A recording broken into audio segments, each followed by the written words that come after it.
Bonjour à tous, bonjour tout le monde.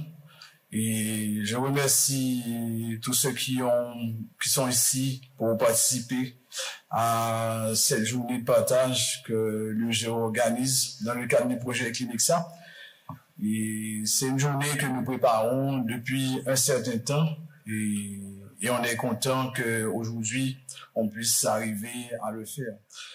Et cette année, parmi tous les documentaires que j'ai regardés, il y a eu plein de catastrophes au niveau climatique, du feu au Canada, des inondations au Pakistan, et nous-mêmes ne sommes pas en meilleure situation qu'eux.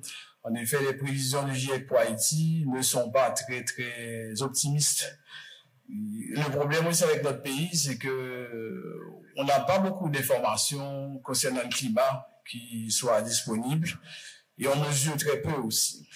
D'où l'importance des unités de recherche comme le Géo qui travaillent sur les géosciences en général, mais sur le climat en particulier, et du projet Clinixa qui se propose d'anticiper les événements climatiques extrêmes sur Haïti et pour un développement durable. Donc aujourd'hui, le projet Clinixa va vous présenter les premiers résultats obtenus dans le cadre de ces recherches qui durent déjà quelques années. Et nous avons avec nous tous nos partenaires, que ce soit nos partenaires académiques et institutionnels d'ici et de l'étranger, mais aussi notre partenaire financier qui est le BRH, qui finance ce projet et à travers le fonds de recherche de la BRH. Nous aurons pour commencer des discours des représentants de la faculté des sciences, des représentants du fonds de la recherche aussi, ensuite des présentations techniques des résultats et à la fin on aura une table ronde avec les partenaires institutionnels, académiques, économiques et de l'UGO. D'abord, nous allons commencer avec Monsieur Jadot, qui est le représentant du conseil de direction de la faculté des sciences, qui va, en quelques minutes, nous délivrer son discours. Monsieur Jadot.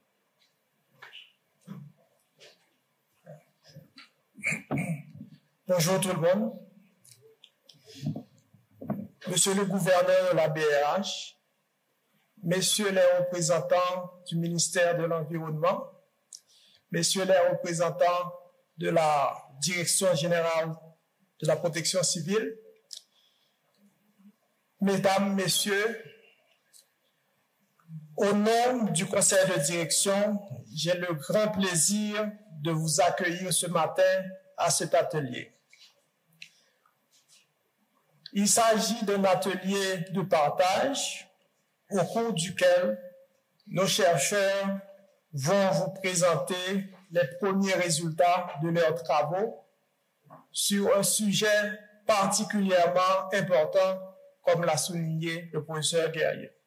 Il s'agit du réchauffement climatique et plus précisément sur les événements climatiques extrêmes, qui en sont les conséquences du réchauffement climatique. Tous les pays sont concernés par ce type d'événement, mais certains plus que d'autres. Selon les spécialistes, Haïti fait plutôt partie du deuxième lot. Et ceci à cause de certains nombres de facteurs, un environnement dégradé, des infrastructures fragiles, des habitats précaires, et j'en passe. D'où l'urgente nécessité pour nous de comprendre le phénomène et de pouvoir y réagir. Et par conséquent, de disposer des données hydroclimatiques fiables, ce qui n'est pas une mince affaire.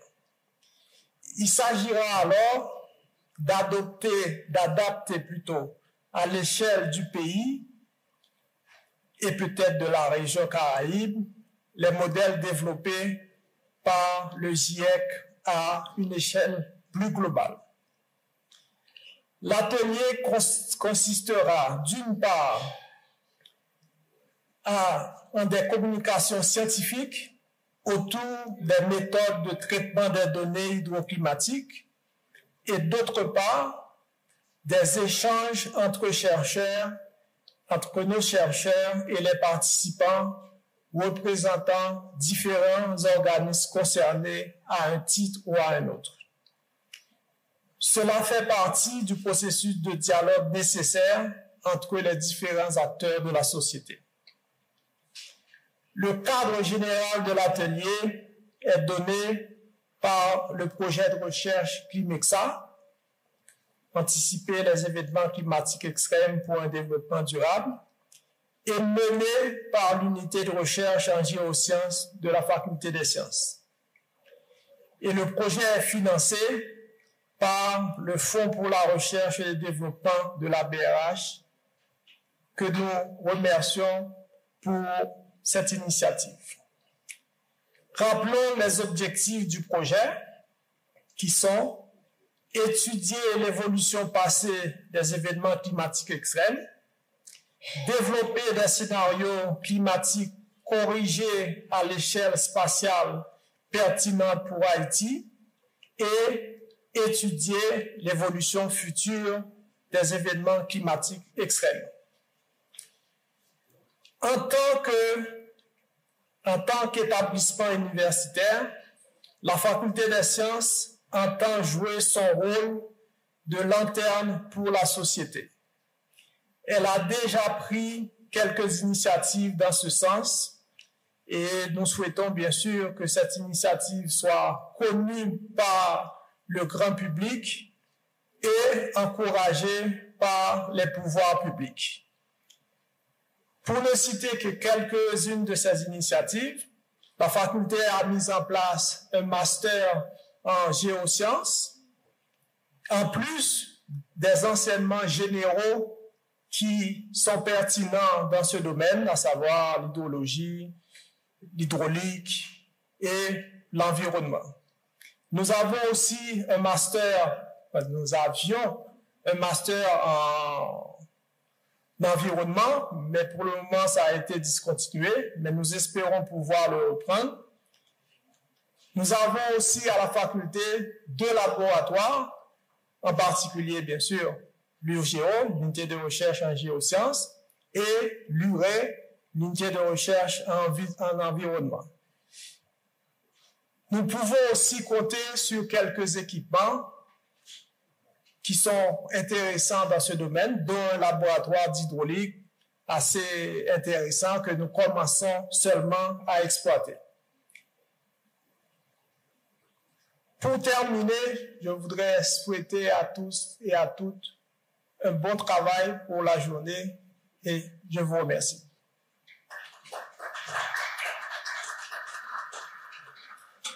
Merci beaucoup, M. Jadot. Je pense que la transition a été faite vers la BRH.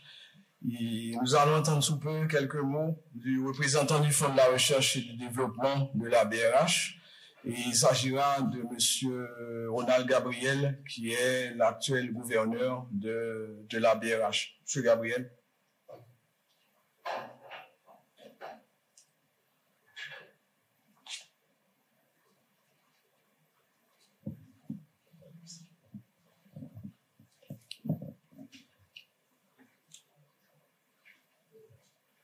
Bonjour tout le monde. Permettez-moi de saluer le représentant du conseil de direction de la Faculté des sciences, le doyen de la Faculté des sciences, Dr Boisson, ainsi que les professeurs, les étudiants et tous les membres de la communauté scientifique qui sont ici présents et qui sont aussi en ligne. J'aimerais saluer mes collaborateurs du FRD qui ont bien voulu faire le déplacement à cet atelier ce matin. Chers participants, mesdames, messieurs, j'éprouve un immense plaisir à prendre part ce matin à la journée de restitution sur les variations des événements climatiques extrêmes.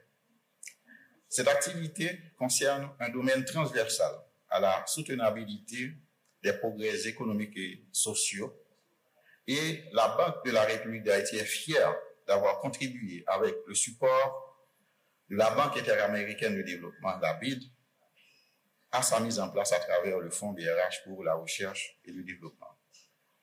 Je me réjouis de voir l'université s'engager de plus en plus à jouer un rôle proactif dans l'établissement d'un cadre conceptuel de réflexion scientifique.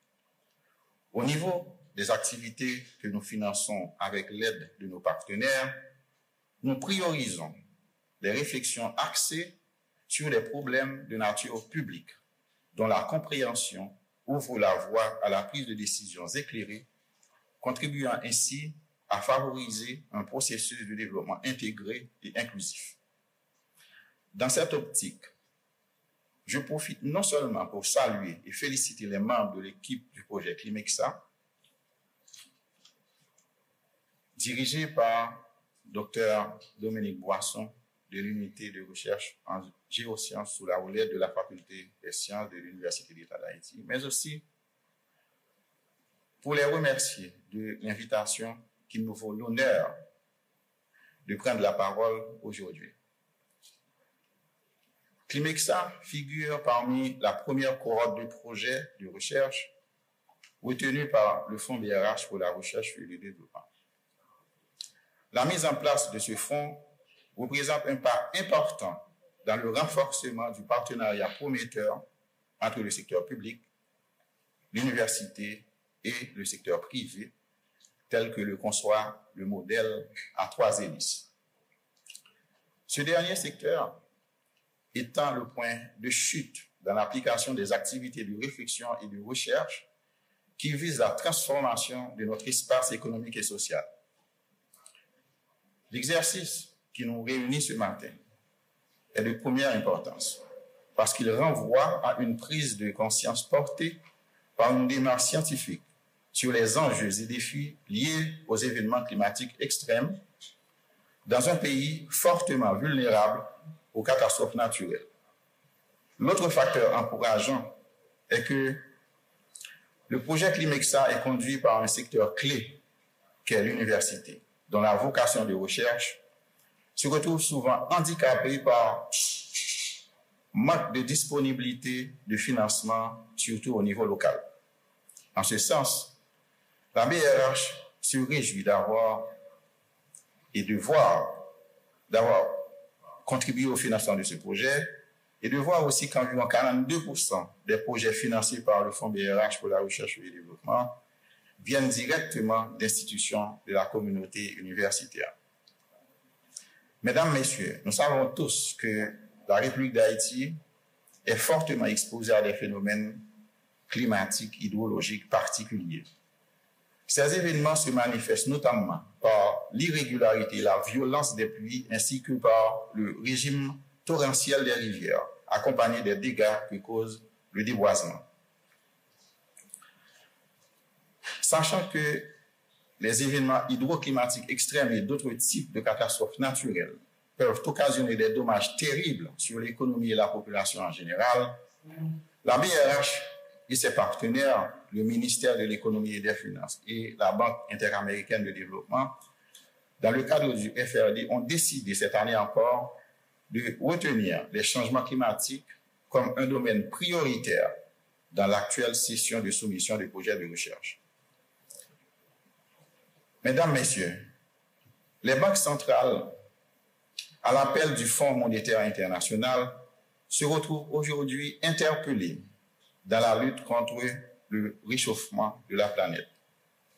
Malgré la très faible contribution haïtienne à ce phénomène par rapport à la moyenne mondiale, la BRH continue de jouer sa partition à travers le financement de projets de recherche dans ce domaine, car les conséquences dramatiques des changements climatiques deviennent de plus en plus visibles sur l'économie haïtienne, sur les infrastructures, en fragilisant les efforts des autorités en la matière. En fait, des études ont montré que les changements climatiques compromettent la stabilité des prix, qui est la mission première de toute banque centrale, par au moins 3 moyens. D'abord, les conséquences des changements climatiques sont de nature à perturber la transmission des mesures de politique monétaire aux conditions de financement appliquées aux ménages et aux entreprises et donc à la consommation et à l'investissement. Ensuite, les changements climatiques sont susceptibles de réduire davantage la marge de manœuvre de la politique monétaire conventionnelle en diminuant le taux d'intérêt réel d'équilibre qui maintient une certaine adéquation, un certain équilibre entre l'épargne et l'investissement. Enfin, les changements climatiques et les mesures d'atténuation de leurs effets peuvent avoir une incidence directe sur la dynamique de l'inflation. Ces éléments, entre autres, justifient l'intérêt de la BRH à cette activité qui nous rassemble ce matin. Mesdames, Messieurs, je ne terminerai pas mes propos sans formuler le vœu que le projet Climexa arrive à son terme et suscite des initiatives responsables de politique d'adaptation et de mitigation des risques liés aux événements hydroclimatiques, dont le plus coûteux, le cyclone Matthew, était de l'ordre de 2,8 milliards de dollars en 2016. Il est aussi souhaitable, sinon nécessaire, que d'autres études viennent amplifier les réflexions sur les meilleures pratiques dans ce domaine. Il y en a au moins deux qu'on peut promouvoir sur un horizon rapproché. D'abord, le changement de comportement au sein de la population et ensuite le transfert de certains risques économiques par le développement d'outils et de produits financiers appropriés. La BRH continuera à financer des initiatives de recherche jugées d'un grand intérêt pour la communauté à travers le Fonds BRH pour la recherche et le développement, et elle maintient plus que jamais son engagement à supporter tous les projets visant à renforcer les recherches et démarches techniques et scientifiques pour un retour de l'économie au chantier d'une croissance soutenable et durable. Je vous remercie de votre attention.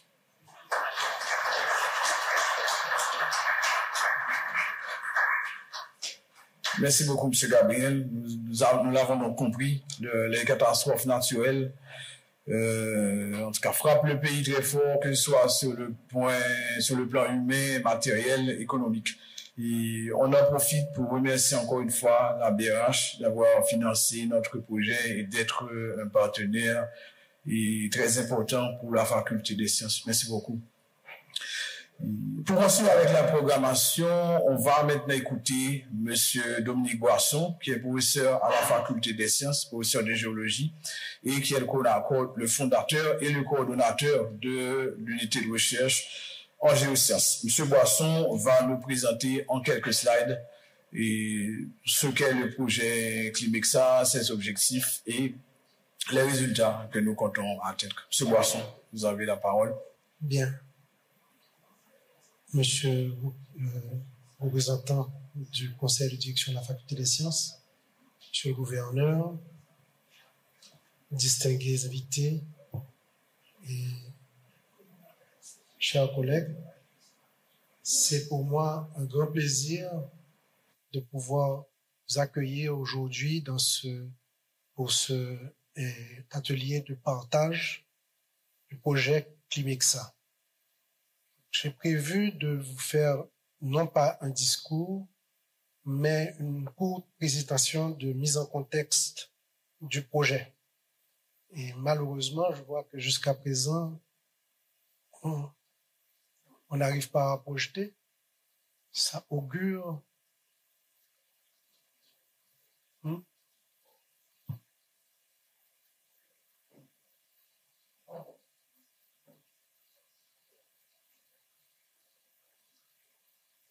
Peut-être que je devrais utiliser tout simplement la plateforme Zoom, ce serait peut-être plus efficace.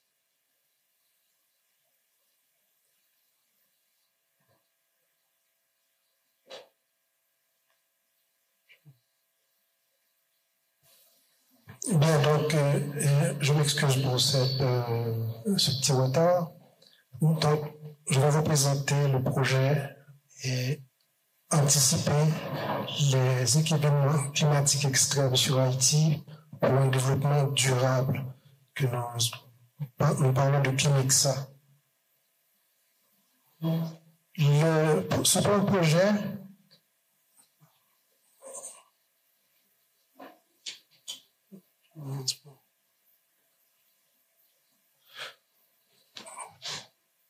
Oui, donc le projet Climexa, c'est une initiative de l'UGEO, donc l'unité de recherche en géosciences.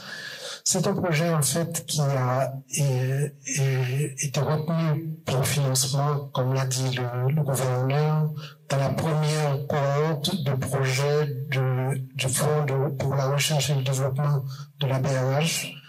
Et un projet qui a débuté en 2021. Alors nous sommes déjà en 2023. Et en réalité, c'est un projet qui est prévu sur 3 ans, qui devrait s'achever en 2024. Je signale tout de suite ici que bon, c'est vrai que c'est ce que nous avions prévu. Nous allons probablement avoir à demander de prolonger un petit peu le projet parce que comme il y a eu beaucoup de difficultés avec les différents événements dans le pays et qui ont retardé nos travaux, mais dans l'ensemble, c'est un projet qui se déroule comme il a été conçu. Et il est exécuté en partenariat avec un laboratoire mixte international qui est basé à Abidjan. C'est intéressant pour nous parce que faire des contacts avec un pays africain qui confronte des problèmes similaires, qui est à peu près dans la même zone climatique, si je peux m'exprimer ainsi, même si c'est un environnement différent. Donc les échanges sont très intéressants, fructueux entre nos collègues africains et le projet Climexa. C'est associé également à l'IEGE, qui est l'Institut pour les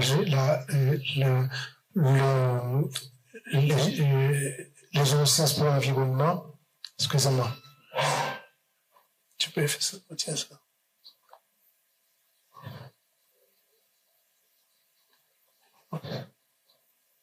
OK. Et avec l'université je ne comprends pas pourquoi.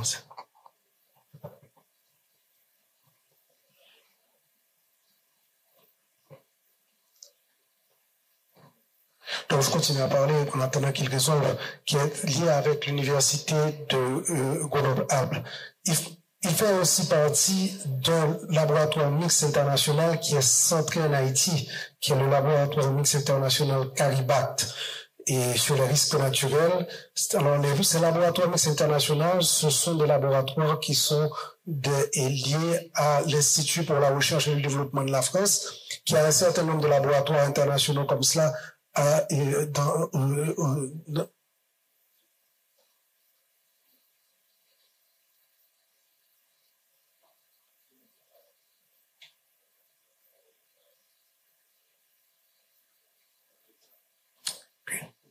Merci. Et donc, ce laboratoire mixte international CARIBAT, c'est dans le cadre de ce laboratoire que nous avons développé aussi Climexa du point de vue scientifique. Et c'est associé également, comme l'avait souligné le représentant de M. Jabot de la Faculté des Sciences, à ce master que nous développons au sein de la Faculté des Sciences, qui est le master en géosciences appliqué au géorisque, encore le géomaster. Donc tout ceci fait un ensemble à la fois d'enseignement et de recherche qui est lié à ce projet Climexa. Oui. Ça n'a pas changé. C'est toujours resté sur la même.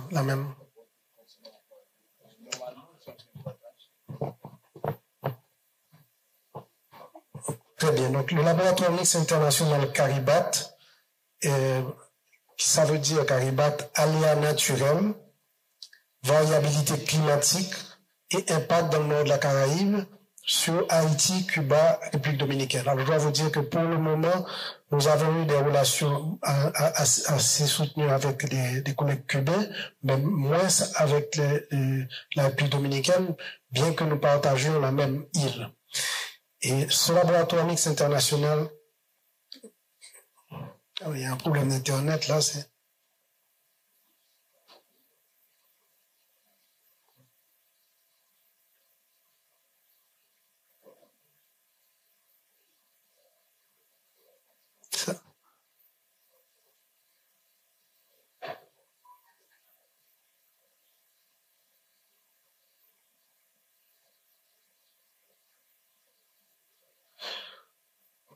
Oui, donc le laboratoire mixte international, il est coporté par l'URGO et le laboratoire GeoAzur de l'Université de Côte d'Azur. Donc c'est un laboratoire qui est coporté par l'Université d'État Faculté des Sciences et l'Université de Côte d'Azur. Et les domaines, c'est tous les aléas naturels. Alors, nous, aujourd'hui, ce qui nous intéresse, ce sont les aléas hydroclimatiques, mais le CARIBAC s'intéresse aussi à la sismologie, à la tectonique, les sciences du climat, l'hydroclimatologie et la sociologie. C'est un projet de structuration d'un laboratoire de recherche qui est prévu pour 5 ans, donc de 2021 à 2026, avec une possibilité de renouvellement jusqu'en 2031. C'est vraiment, à chaque fois, c'est...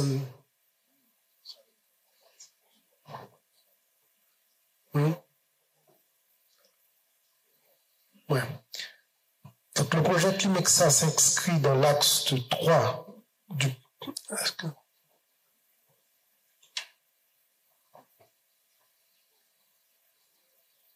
Ok. Il s'inscrit dans l'axe 3 du projet scientifique de CARIBAC. Alors, c'est quoi CARIBAC? Vous avez un axe 1 qui concerne surtout tout ce qui est aléas sismiques. Je vais vous dire que dans nos études, nous avons un accent très fort sur ces aléas telluriques concernant à la fois les séismes et les tsunamis. Et nous développons une plateforme qui est la plateforme Haïti Séisme avec des projets de recherche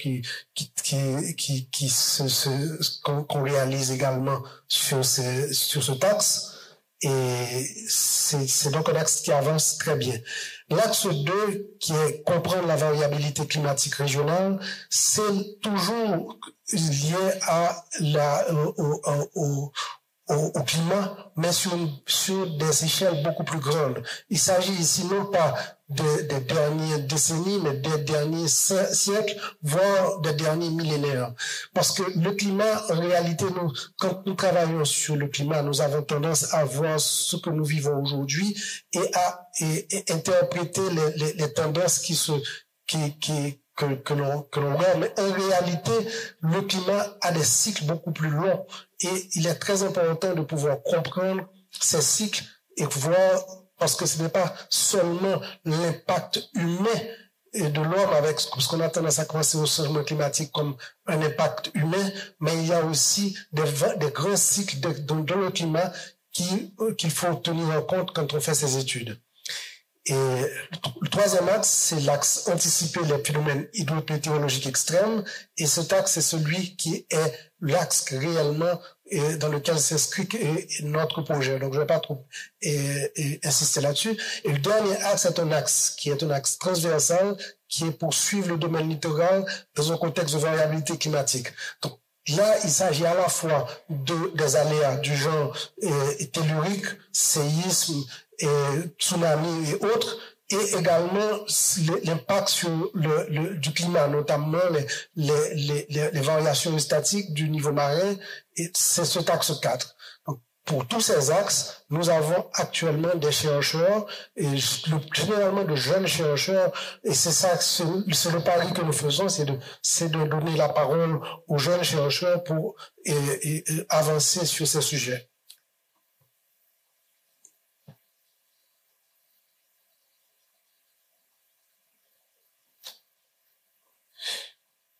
Alors, ce projet-là, il y a une équipe, puisque je vous ai parlé de ça. Donc, pour le projet Climexa, pas pour CARIBAC dans son ensemble.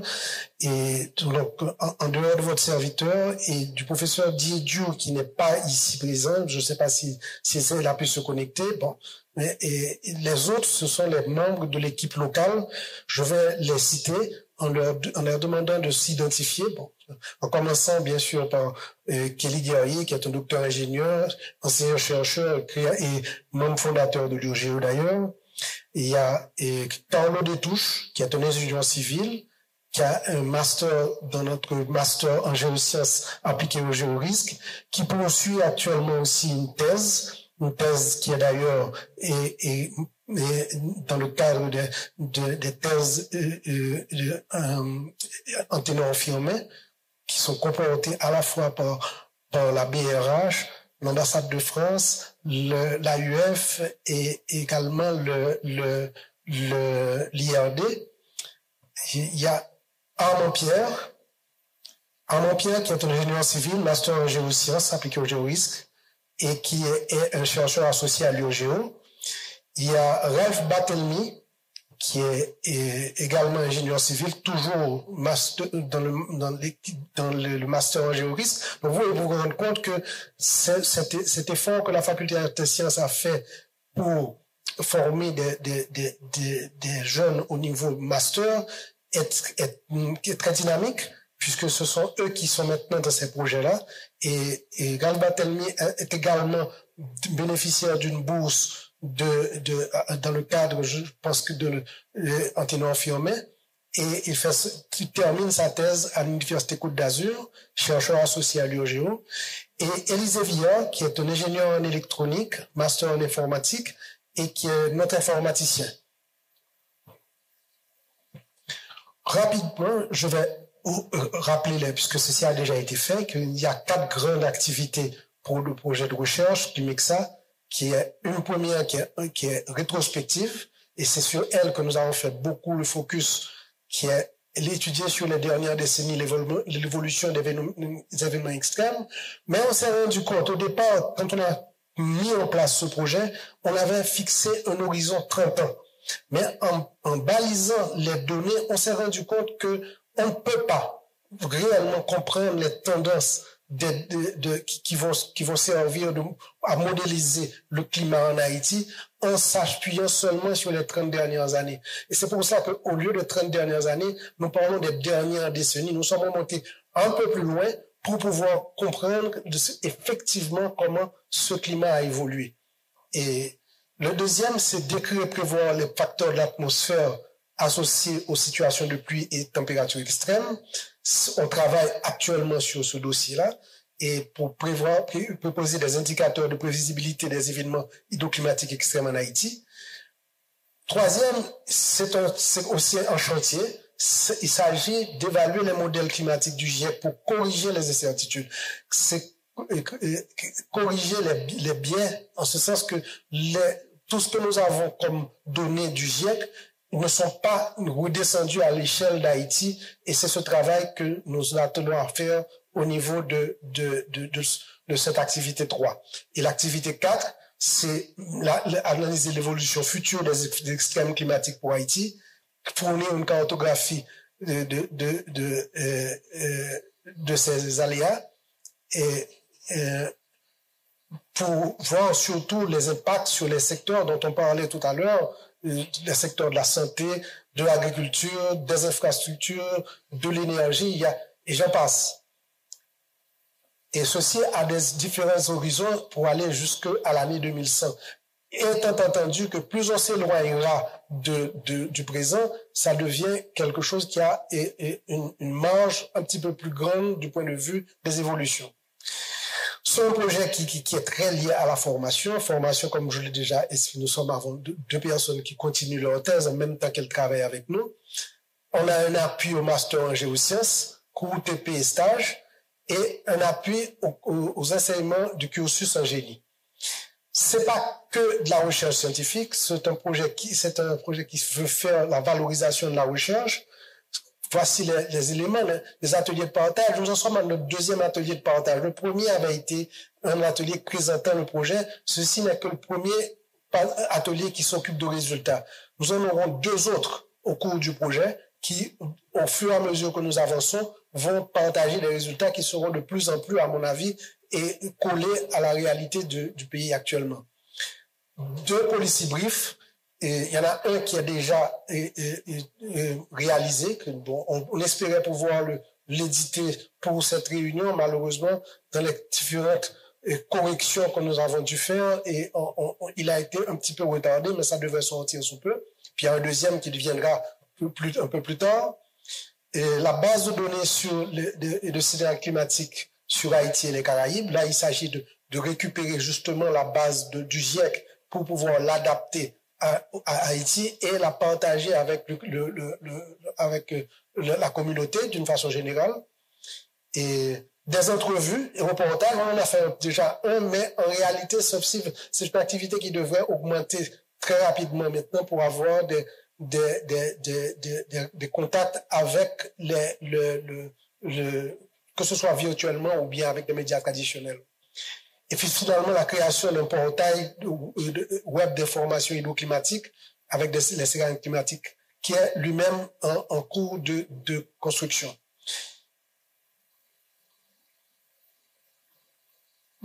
Donc, c'est de ça que nous allons parler. Et aujourd'hui, cet atelier de partage, en réalité, on va avoir deux parties, des communications sur le résultat scientifique. Premièrement, une analyse des données climatiques remontant à presque un siècle, se basant sur les données du petit séminaire au collège sémentiel. Une analyse des données hydroclimatiques sur les 40 dernières années. Et le développement d'outils informatiques que nous avons. Et également, on va parler d'une expérience d'acquisition de données.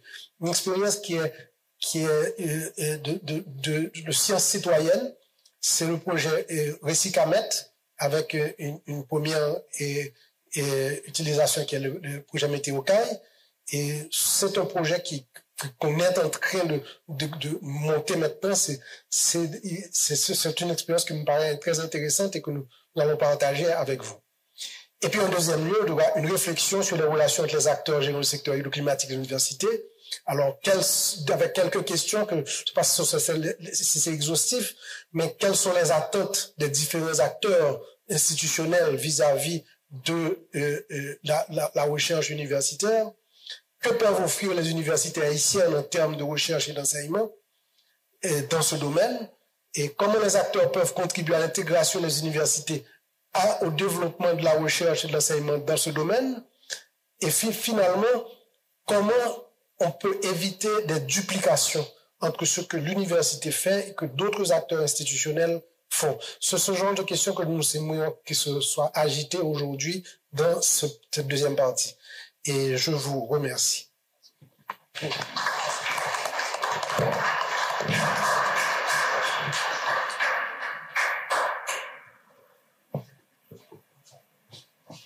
Merci beaucoup, Monsieur Boisson. Et maintenant, nous allons passer à la partie où on aura des présentations un peu plus techniques, scientifiques. Et le temps que Barthélemy installe l'ordinateur et fasse les projections, et j'aimerais quand même rappeler que M. Boisson a parlé de certains de nos doctorants qui ont reçu une bourse en ténor firmé. Et c'est juste pour rappeler un petit peu que le projet Climexa est financé par le fonds de la recherche et développement de la BRH, mais c'est pas un fonds qui finance des bourses de maîtrise ou de doctorat. Mais je répète parce que j'entends ça tellement à la maison dans l'espace publicitaire que finalement je retiens tout. Et pour les bourses de thèse et de doctorat, c'est des bourses en ténor firmé. Donc nos doctorants ont reçu des bourses en ténor firmé, mais notre projet est financé par le Fonds pour la recherche et le développement. Ceci dit, en attendant que ce baptême, est-ce que tu es prêt? Tu peux présenter. Ok, tu as projeté. Et donc, le premier intervenant pour la section plus technique, il s'agira de Ralph Barthélemy, qui est un doctorant dans notre projet et qui va vous présenter, qui va faire une présentation sur la base de données hydroclimatiques et sur laquelle on partage des informations et son projet SIMBI. Donc, Ralph, tu peux avoir le pupitre et présenter. Bonjour à tous, et je vais vous présenter SIMBI. Donc, SIMBI est à la fois une base de données hydroclimatiques donc, qui regroupe des données de pluie, température et de débit sur une période historique. Et ça contient aussi différents indices et des signatures hydrologiques de 24 bassins versants haïtiens. Donc, avant de commencer, je vais faire un élément de contexte pour vous montrer l'importance et d'avoir une base de données hydroclimatiques en Haïti. Donc, comme vous le savez, Haïti est très exposé aux aléas hydroclimatiques. Donc, nous avons 2 périodes de fortes pluies. Donc, la première période est vers mai-juin, donc avec des cumuls très importants. Et la deuxième période est et le plus souvent vers septembre, octobre, novembre, donc, qui coïncide avec la période cyclonique. Donc, et nous avons pas mal de cyclones majeurs qui ont traversé le pays. Donc, la figure en bas, je ne sais pas si vous voyez bien, donc les traits en bleu donc, représentent l'ensemble des cyclones qui ont traversé le pays depuis 1935. Et il y a une petite coupure en attendant.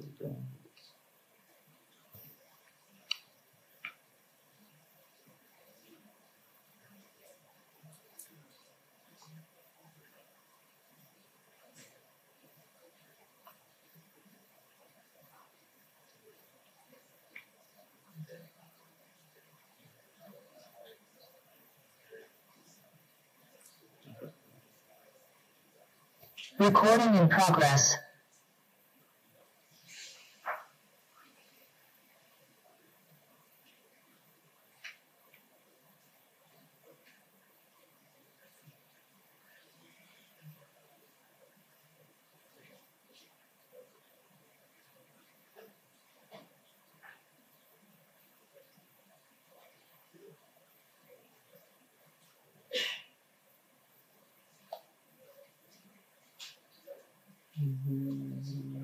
Bon, j'ai relancé le partage, donc on attend quelques secondes. OK. Donc, en gros, cette partie nous montre que notre pays est très, très exposé aux aléas hydrométéorologiques. Bon, pas seulement les aléas hydrométéorologiques comme les lignes rouges, donc représentent les failles sismiques. Donc, et nous sommes plus ou moins exposés à différents aléas. Et en plus de l'exposition, donc notre pays est aussi très vulnérable face à ces aléas. Donc nous avons nos différentes villes donc, qui sont situées dans des plaines inondables. Et bon, ces dernières décennies donc, ont été caractérisées par une forte désertification, donc, et plus la situation économique donc, qui accroît la vulnérabilité du territoire. Et nous avons pas mal d'inondations donc, qui ont provoqué beaucoup de morts et des pertes économiques considérables. Et par exemple, nous avons l'année 2004 qui a été l'une des années les plus meurtrières, donc avec les inondations qui ont impacté Mapou en mai 2004 et le cyclone Jeanne vers septembre 2004. Et en plus de cela, donc nous sommes en contexte de changement climatique où ces événements donc, ont tendance à s'intensifier et en fréquence et en intensité. Donc, il est donc essentiel d'essayer de comprendre et d'étudier le risque hydroclimatique en Haïti. Mais pour cela, donc, on aura besoin de données, bon, pas seulement des données sur quelques mois ou années, mais des données sur l'ensemble du territoire et, si possible, continue sur plusieurs années. Et malheureusement, comme vous savez tous, donc, il y a très peu de données disponibles en Haïti.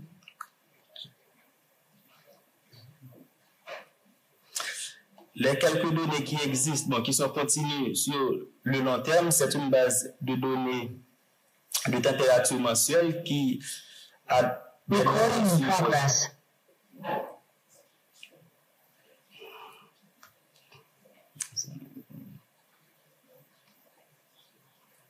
donc,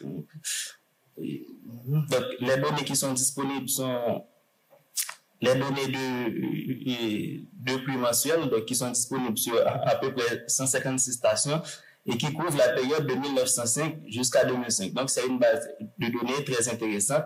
Et en plus, il y avait des mesures de débit qu'on a effectuées donc, et sur la période 1920-1940. Donc, mais après 1940-1943, donc, ces mesures n'ont pas été continuées.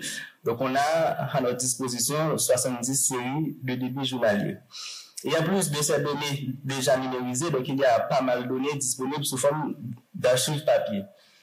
Donc, on a ici, bon, vous ne voyez pas trop bien, la première colonne donc, représente une salle d'archives qui est à l'IHM. Donc, ces données Et donc, il y a un projet entre l'UHM, le PNUD et quelques étudiants de différentes universités donc, qui ont numérisé une partie de ces données. Et la deuxième colonne, ce sont les données qui ont été mesurées par le petit séminaire Collège Saint-Martial. Donc, dans notre travail, nous nous sommes concentrés sur cette deuxième partie et peut-être cet après-midi, donc l'UHM va nous en dire plus sur le travail qu'ils ont fait. Donc, l'objectif de ce travail, c'est premièrement de rassembler l'ensemble des données que nous avons trouvées, des données qui sont déjà numérisées et des données d'archives papier.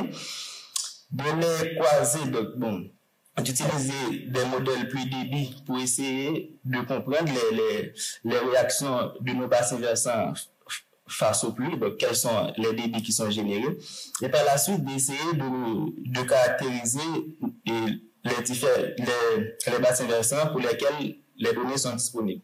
Et ce qui est très important, c'est de publier cet ensemble de données donc, afin que les données soient accessibles à tous. Donc, nous passons à la partie de la collecte et la numérisation des données.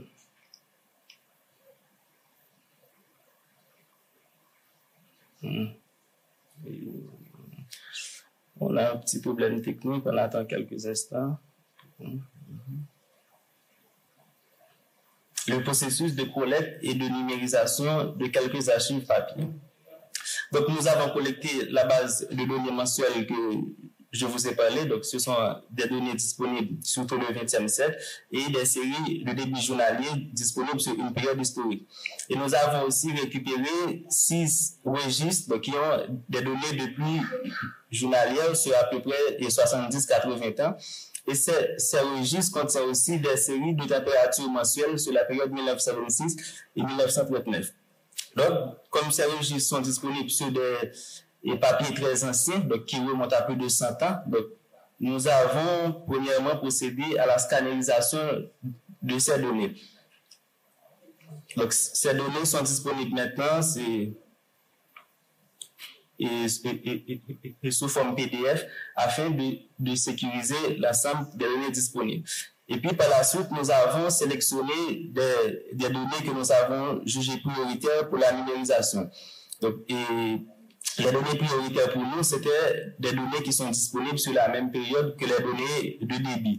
Et nous avons donc numérisé 59 séries de pluies journaliers sur la période 1920-1940.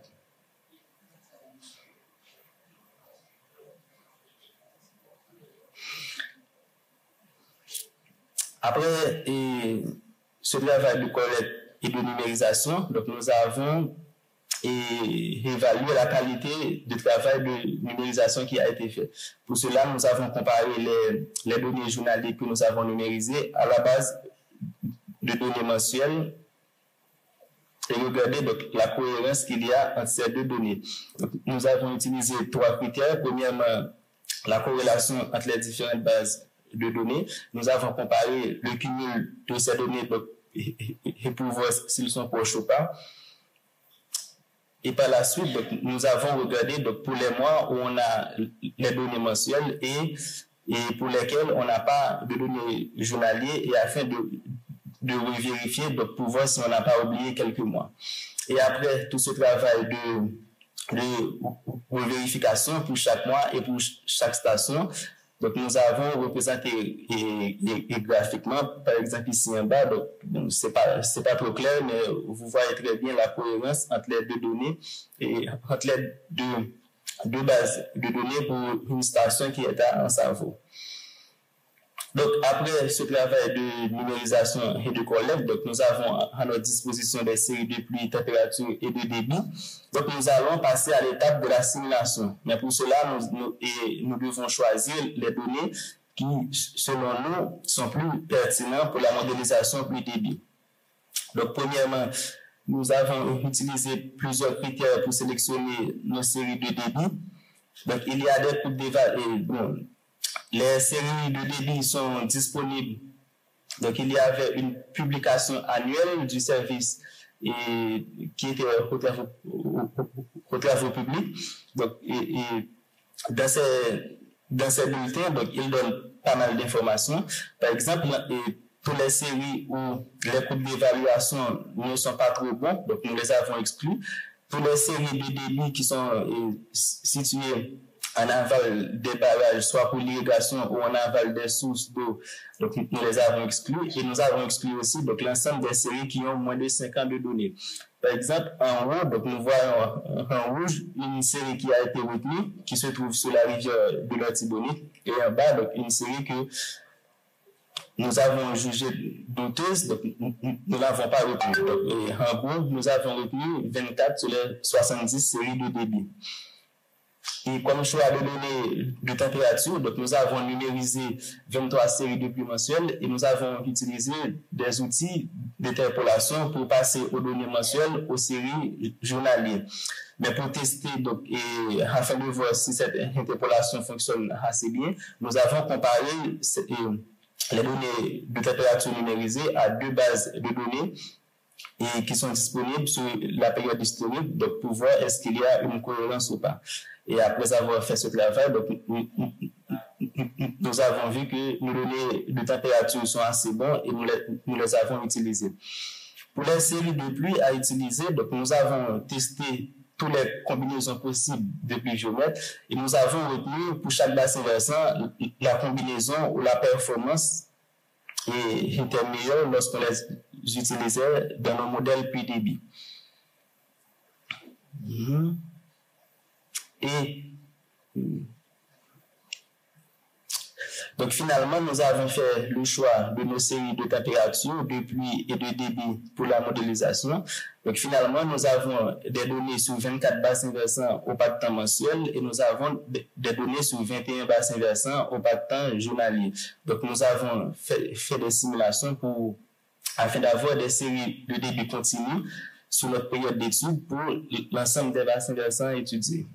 Donc, malheureusement, la présentation n'est pas en phase avec ce qui est affiché sur Internet, donc un petit problème de connexion, mais bon.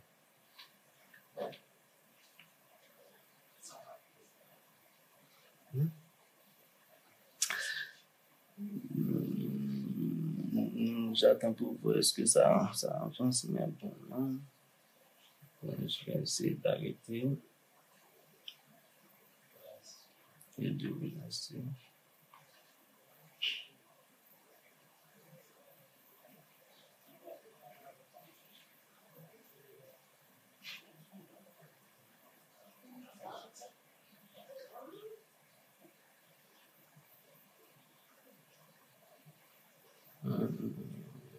Ça c'est de connecter.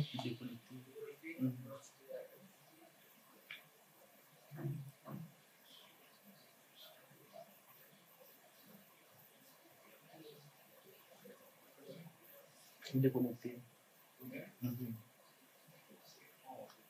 Un peu connecté.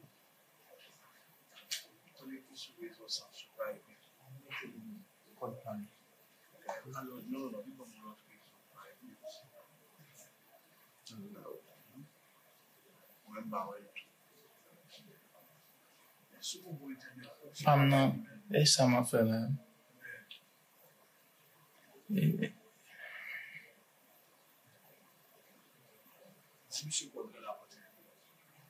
Non. Et bon, nous allons continuer.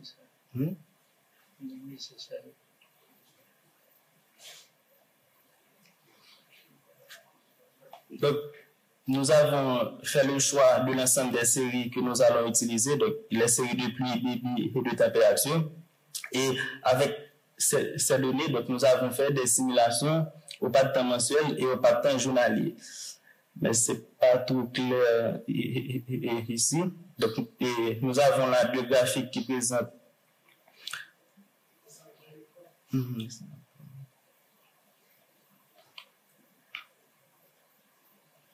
Donc, à gauche, nous avons les séries de débit observées et à droite, nous avons les séries de débit simulées.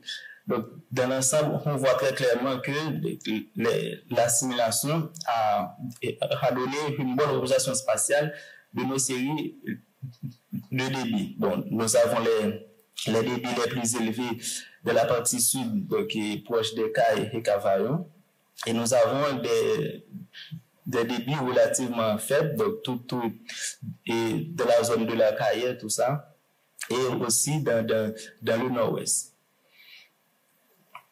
Et puis, après ce travail de numérisation, donc nous avons caractérisé l'ensemble de nos bassins versants à travers plusieurs attributs et nous avons utilisé des attributs topographiques comme les pentes et tout ça, des attributs géologiques, des attributs hydrogéologiques et nous avons utilisé des données d'occupation de sol et en plus des attributs climatiques et enfin donc divers attributs hydrologiques. Donc, et l'ensemble de ces attributs permet de caractériser et de manière plus ou moins globale le fonctionnement de nos bassins versants du point de vue hydrologique. Donc, nous avons ici une synthèse de quelques résultats obtenus. Donc, on a...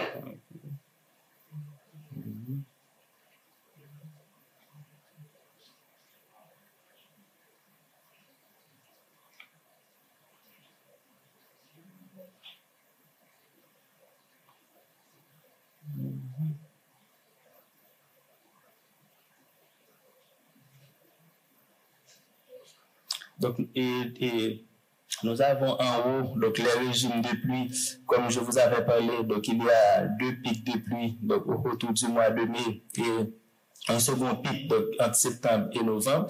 Et en bas, donc, en noir, et nous avons nos séries de débit observées et en rouge, nos séries de débit simulées. Donc, nous voyons que dans l'ensemble, la simulation a donné de bonnes performances, mais dans les 2 périodes de forte pluie, donc nous avons un petit décalage entre les débits observés et simulés. Donc ici, nous avons des coefficients d'aridité, bon, vous ne voyez pas trop bien, et ici, donc les coefficients de ruissellement. Et juste à droite, donc, vous avez les différents types d'aquifères que nous avons observé le plus sur nos bassins versants étudiés.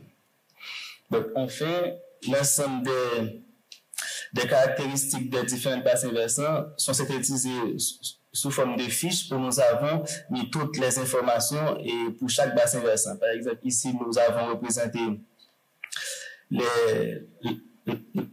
la position des stations de pluie, débit et de température et les contours des bassins versants.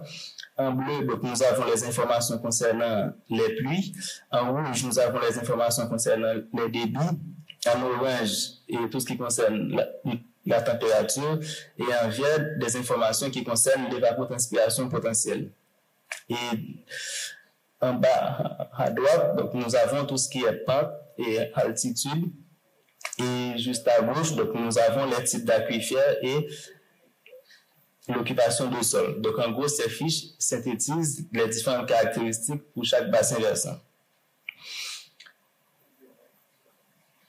Donc, notre base de données est organisée suivant différents dossiers. Donc, nous avons mis dans le premier dossier l'ensemble des données observées, donc des données de pluie, température et débit. Donc, dans le second dossier, nous avons les contours des différents bassins versants. Dans le troisième dossier, donc, nous avons les débits simulés par bassin versant et après, nous avons les différents attributs pour chaque bassin versant et enfin, donc, nous avons les fiches que je vous avais présentées pour tous les 24 bassins versants étudiés. Donc, et un peu en bas, donc, vous voyez l'organisation de ces fichiers. Donc, ça, c'est un exemple de fichier pour une station. Donc, en gros, ça, c'est le contenu de l'ensemble des données que nous disposons dans Simbi. Bon, le signal n'est pas trop bon, mais si vous utilisez ce lien, donc vous allez tomber directement sur la base de données que vous pouvez télécharger gratuitement. Donc,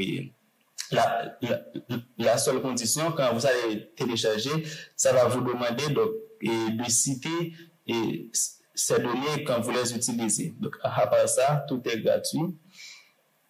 Et bon, c'était un peu tout que je voulais partager avec vous. Donc, c'est en ligne, donc vous pouvez le consulter. Et si après vous avez des questions, donc, bon, je peux discuter avec vous.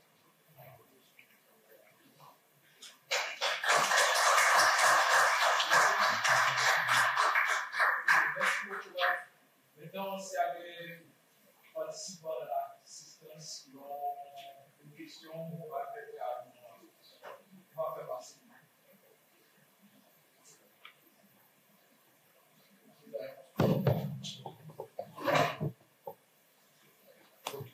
Est-ce qu'il y a des questions?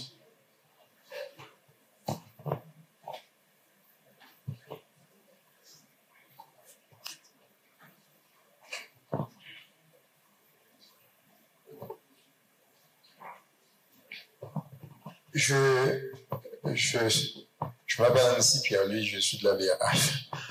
Et je remercie pour la présentation. Il est évident que si on avait les meilleures conditions technologiques en termes de débit d'Internet, on aurait eu une meilleure compréhension de ce qui a été présenté. Mais moi, j'ai une certaine sensibilité déjà de la présentation. Je voulais en remercier. Je voudrais poser une question par rapport au lien que je voudrais faire avec une présentation comme celle-ci et un contenu très pratique de politique publique qui a un peu à voir avec le secteur agricole. Est-ce que à ce stade-là, et les résultats, je suppose, de nature préliminaire que vous avez ici, permettent déjà d'inférer sur des types de politiques publiques qu'on pourrait conduire ou des liens qu'on pourrait établir ou des passerelles qu'on pourrait établir avec certaines politiques dans le secteur agricole qui pourraient aider peut-être à améliorer notre niveau de production dans ce domaine. Merci. Bon, dans le cadre de cette seule présentation, donc on ne peut pas établir de lien, mais cette présentation, donc cette base de données se concentre essentiellement sur une période historique, donc la période 1920 et 1940. Et bon, dans la présentation qui va suivre, et par exemple solidairement, donc il va nous présenter des informations sur les 30 dernières années. Donc, à partir de l'ensemble de ces travaux, donc, vous pouvez les combiner, voir comment est-ce que c'était à la période historique et comment est-ce que c'est actuellement, donc, pour voir, bon, quelles sont les évolutions et par la suite, adapter, donc, et notre mode d'agriculture en fonction des changements observés. Et le deuxième volet du projet Climixa, c'est bon, là nous présentons donc sur une période historique et sur une période plus ou moins récente, mais par la suite donc nous allons faire des projections pour voir donc, comment est-ce que ça sera dans le futur. Donc c'est avec tous ces résultats que nous allons dire voilà ce que comment et ça a été et ça a évolué de telle façon, donc il faut prendre telle direction ou pas.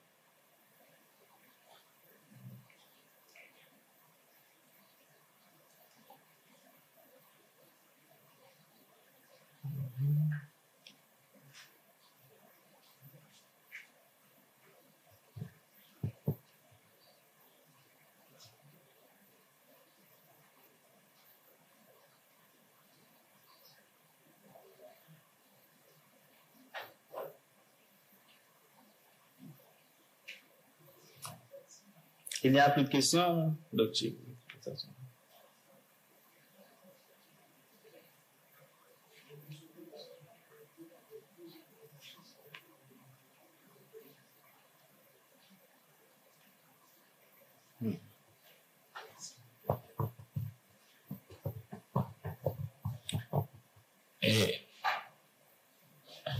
Je suis Élise Villiard et je tiens à remercier Ralph pour cette belle présentation. Et j'ai une question très simple. J'aimerais savoir pourquoi tu as appelé la base de données Simbi.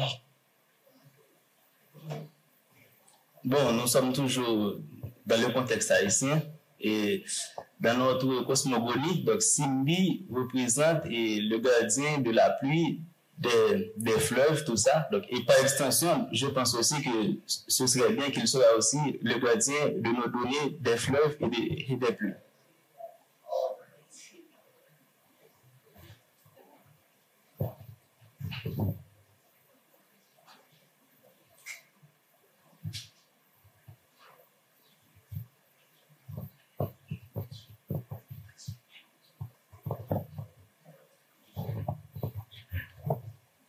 Oui, Ralph, merci d'abord pour cette présentation, malgré les difficultés techniques qui ont entravé la dispense.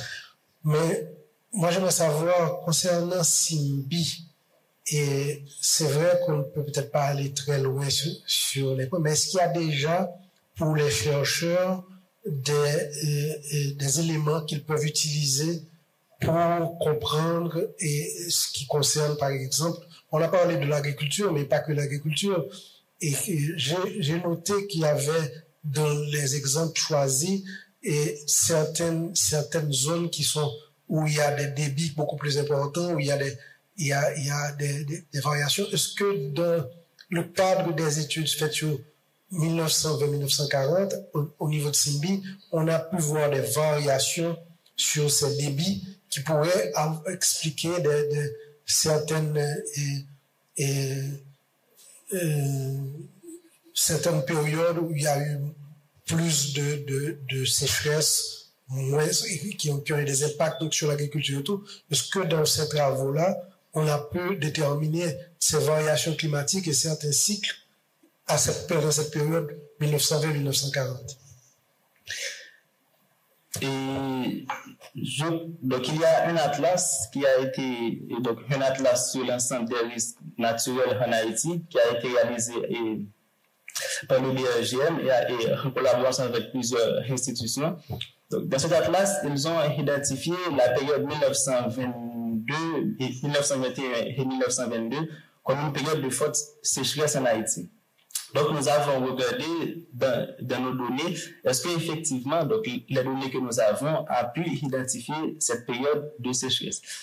Et effectivement, donc, nous avons trouvé que cette période a été caractérisée par une forte sécheresse. Et par la suite, donc, nous avons regardé la variation interannuelle de nos pluies et de nos débits. Donc, nous avons trouvé que, bon, à partir de 1920 jusqu'en 1925, donc, il y avait une période assez sèche et observée sur plusieurs bassins versants. Et par la suite, la période de 1930 jusqu'à 1940 a été caractérisée par une période très humide. Donc, et il y a aussi des études similaires qui ont été réalisées sur toute la région caribéenne et ils ont trouvé que cette région est caractérisée par des cycles de périodes sèches et de périodes humides. Bon, j'ai effectué plusieurs travaux par la suite sur une période plus récente. Donc, j'ai trouvé que les années 1980 sont des années assez sèches et à partir de 2000, donc, nous avons des périodes assez humides. Donc, bon, comme nous avons des données assez fragmentaires, donc on ne peut pas en dire plus, mais les données que nous avons montrent effectivement qu'il y a des périodes sèches et des périodes humides sur les précipitations, donc qui influencent aussi les débits d'écoulement.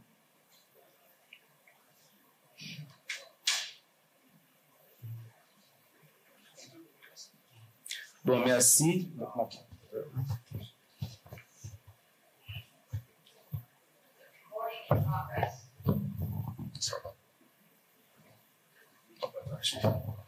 Ok, merci beaucoup, Ralph. Maintenant, nous allons passer à la prochaine présentation. Il s'agit de M. Armand Pierre qui va nous présenter son analyse des tendances actuelles et saisonnières des indices de température et de précipitation extrême en Haïti. Armand, tu as la parole. Oui.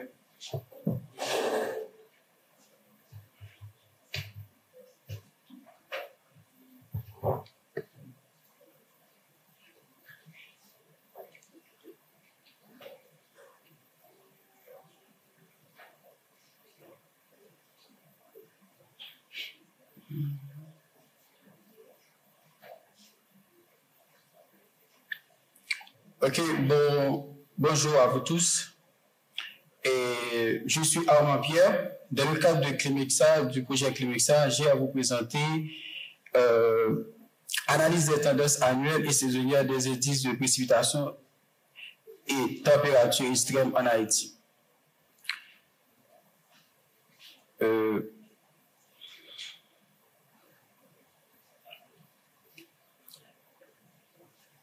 Comme vous le savez bien, dans le monde actuellement, dans les médias, dans tous les tribunes des Nations Unies, par exemple, le phénomène climatique extrême est une priorité pour tous les pays dans le monde.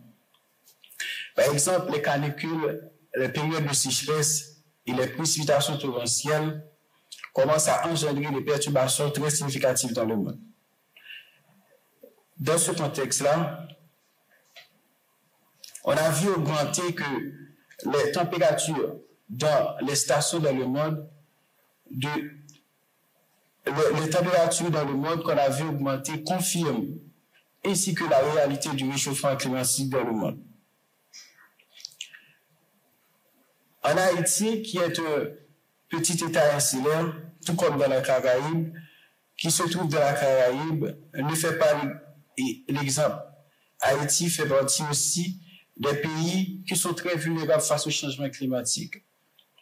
Et tous ces problèmes-là ont tendance tous ces problèmes-là ont des conséquences vraiment dévastatrices sur les ressources en eau, les infrastructures et la biodiversité, par exemple.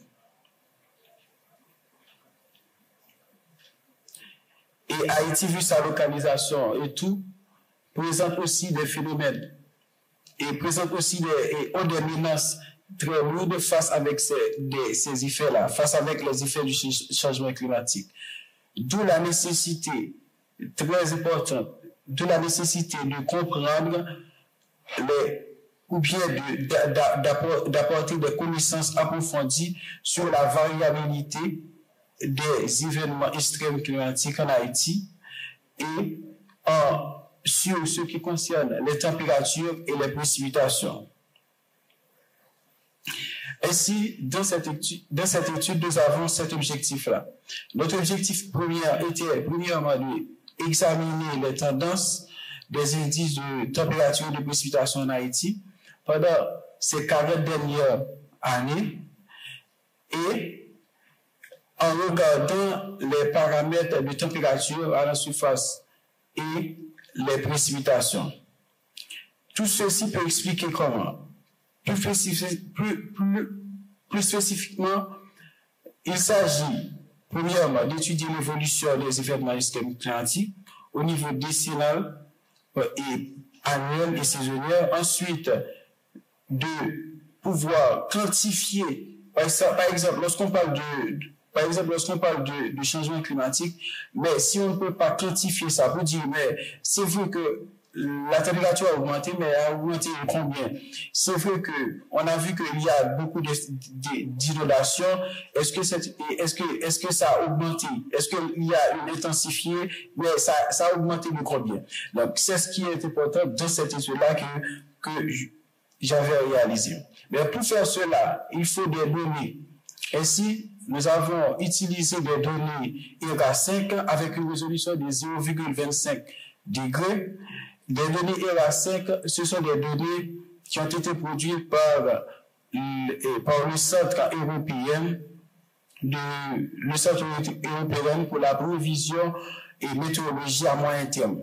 Et ces données-là sont recueillies sur une période de 1981 à 2020. Et pour les données de précipitation, nous avons utilisé MSWeb. MSWeb qui est un produit global de précipitation qui a été produit par l'équipe GLO H2O de l'université Utrecht qui se trouve aux Pays-Bas. Et dans ces données combinent premièrement des données qui proviennent des données satellitaires, des données des données de stations pluviométriques à travers le monde et des données de réanalysation avec une résolution de 0,1 degré. Et ces données-là se produisent à pas de 3 heures. Ça veut dire qu'à chaque 3 heures, on émet des données de 1979 jusqu'à nos jours. Pour pouvoir quantifier le réchauffement climatique, les chercheurs ont utilisé un ensemble d'indices. Ils viennent avec ces indices pour pouvoir quantifier. Par exemple, lorsqu'on parle de l'extrême température et comment ça se représente, et à quel degré, et comment on peut les représenter. Par exemple, dans cette étude-là, j'avais utilisé j'ai utilisé 13 indices et ces 13 indices-là se répartissent comme ça. On a 6 indices de température et 7 indices de précipitation. Pour les indices de précipitation, par exemple, on a Pierre Pitot. Pour les indices de précipitation, on a Pierre Pitot qui représente les données de Pierre Pitot qui est la quantité totale de pluie. C'est ce qu'on va voir tout à l'heure. Et ensuite, on a pour les précipitations, on a température moyenne et tout. Température moyenne minimale, température moyenne maximum. Mais pour pouvoir calculer ces indices, il faut des logiciels. Par exemple, j'ai utilisé pour ces calculs-là CDO. CDO, c'est une Climate Data Operator, c'est une sorte de logiciel qui permet de calculer ces indices-là de façon très rapide. Et pour pouvoir calculer, après avoir calculé ces indices-là, j'ai fait des analyses avec les analyses de tendance linéaire avec un logiciel R pour pouvoir spécifiquement et pour pouvoir comprendre l'évaluation des précipitations et des températures de ces indices-là, qui représentent ces indices. Par exemple, la tendance qu'on a pu utiliser et les tendances qu'on a pu calculer ont été, on a fait une test sur cette tendance-là pour pouvoir dire est-ce que cette tendance-là, est-ce que c'est significatif statistiquement ou bien c'est pas significatif. Et pour pouvoir dire que c'est significatif, il faut que les p-values qu'on calcule en fonction de les p-values doit être inférieur à 5%. Et lorsque c'est non significatif, c'est lorsque les p-values sont supérieures à 5%, d'après Mankindal.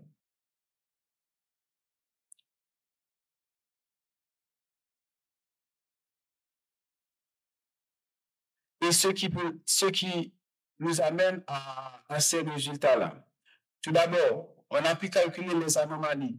Par exemple, pour Tx min qui représente la température moyenne de l'année, on a pu calculer les anomalies par décennie pour pouvoir évaluer, ou bien pour pouvoir dire, par exemple, entre les décennies, je ne sais pas si vous voyez bien, par exemple, le premier cadran qui représente, c'est la décennie 1981 à 1990 et la deuxième 1991 à 2000 et troisième 2001 à 2010 et la quatrième qui est la décennie de 2011 à 2022. Et l'échelle que vous voyez là, c'est en degrés Celsius. C'est lorsque c'est rouge, ça veut dire que c'est pour toute la période de 40 dernières années. Et la moyenne de température qu'on a pu trouver est supérieure avec cette valeur-là. Et pour les valeurs qui sont en bleu, ça veut dire que c'est inférieur avec la moyenne. Et dans la première figure, on a pu calculer les anomalies Tx min, température moyenne, ce qui nous montre que dans la première décennie, 1981 à 1990, on avait une température beaucoup moins fraîche comparativement avec la dernière décennie, décennie de 1911 à 2020.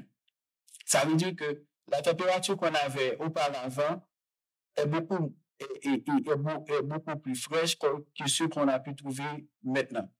Et pour les températures minimales, on a fait cette même calcul et on a pu trouver aussi que pour les températures minimales, on a pu prouver que on a pu observer que la température les températures pendant les dernières décennies ont été beaucoup plus marquées. OK, maintenant on a TN display. TN display qui représente, c'est le nombre de jours ou le pourcentage de jours où on a enregistré des nuits froides. Par exemple, pour la première décennie, on voit que c'est en bleu. Ça veut dire que, et on voit que c'est en bleu, ça veut dire que pendant des nuits, on a pu enregistrer pour la première décennie, des nuits sont beaucoup plus fraîches que pour les dernières décennies. Et on voit très clairement que de décennie à décennie, les températures ont tendance à augmenter aussi. Et TN4010P qui représente les nuits chaudes. Et tout comme on a pu observer que les nuits chaudes ont tendance à augmenter. Par exemple, le nombre de jours où on a enregistré des nuits chaudes ont tendance à augmenter. Ce qui montre que, en regardant la dernière décennie qui presque tout en rouge, ça veut dire que presque tout ça veut dire dans tout le pays, dans tous les départements, les températures de cette décennie est beaucoup plus chaude que les autres décennies. Ensuite, on a fait une autre chose pour pouvoir dire, est-ce que les nuits chaudes ont un impact sur les jours chauds? Ça veut dire, on a pu faire la concomitance entre les deux tendances, les tendances des jours chauds et des nuits chaudes et des jours chauds. Et en regardant tous ces graphiques-là, on voit que on a des droites linéaires qui sont toutes positives. Ça veut dire on dit que avec des coefficients positifs. Et puisque c'est positif, ça dit que la concomitance entre les nuits chaudes et les jours chauds, ça veut dire qu'ils vont dans le même sens. Ça veut dire qu'à mesure que les jours sont chauds, et on peut trouver aussi les nuits qui sont aussi chaudes.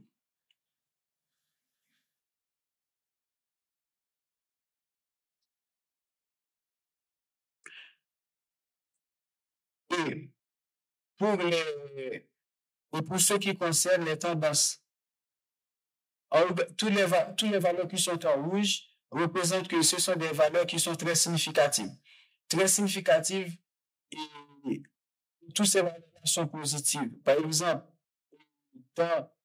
dans cette étude-là, j'avais calculé des valeurs annuellement et pour des valeurs pour l'hiver et l'été. Ça veut dire qu'en regardant tous ces trois périodes séparément, on a pu observer on a presque les mêmes tendances et avec toutes les valeurs qui sont très significatives. Vu qu'ils sont tous en rouge, ça veut dire que c'est très significatif. Ils sont tous positifs, ça veut dire et c'est à la hausse. Ça veut dire qu'on a des tendances à la hausse pour les températures maximales et pour la température minimale. Ça veut dire qu'on a presque les mêmes cas de figure.